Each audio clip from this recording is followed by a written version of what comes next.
Have you ever wondered why some people carry Neanderthal DNA in their genes? It's a question that has fascinated scientists for years, leading to the hypothesis that Neanderthals and modern humans interbred at some point in history. This theory is no mere conjecture. It's backed by compelling genetic evidence. It's remarkable to think that about 1 to 2% of the DNA in people of non-African descent is Neanderthal in origin. That's right, a small but significant part of who we are comes from a species that ceased to exist around 40,000 years ago. These intriguing genetic echoes speak to a time when our species coexisted with Neanderthals in Europe and Asia, hinting at shared histories, shared lives, and yes, shared genes.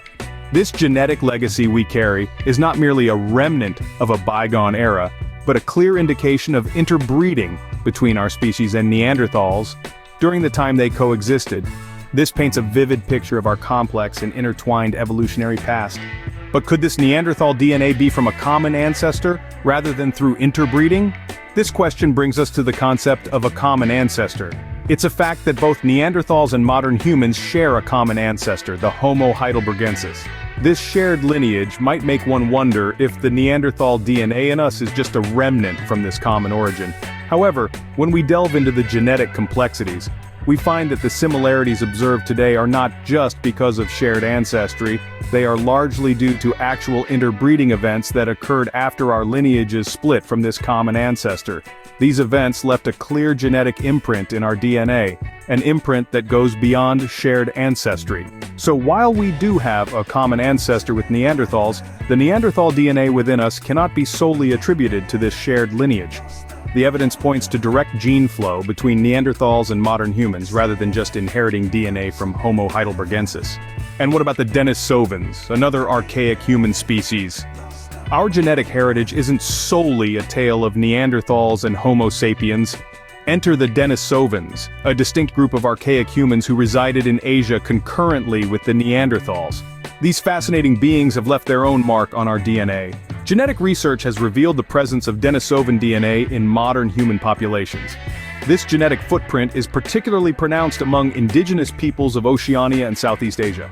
It's not just a sprinkle of Denisovan genes either.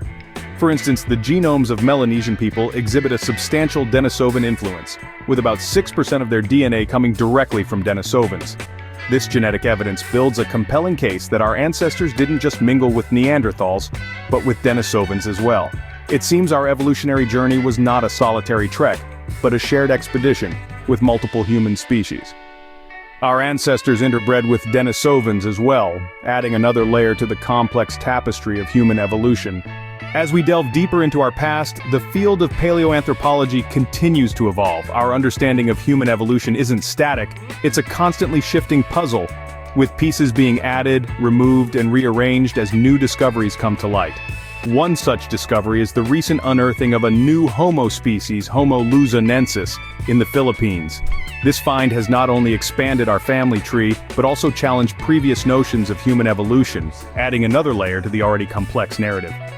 These discoveries remind us that the story of our species is a tapestry of interactions, migrations, and interbreeding events. As we continue to dig, to research, and to question, we can expect our understanding of this intricate history to be refined even further. The field of paleoanthropology is dynamic, always presenting us with new questions and insights. Each new find helps us piece together the intricate history of our species and our interactions with other hominins.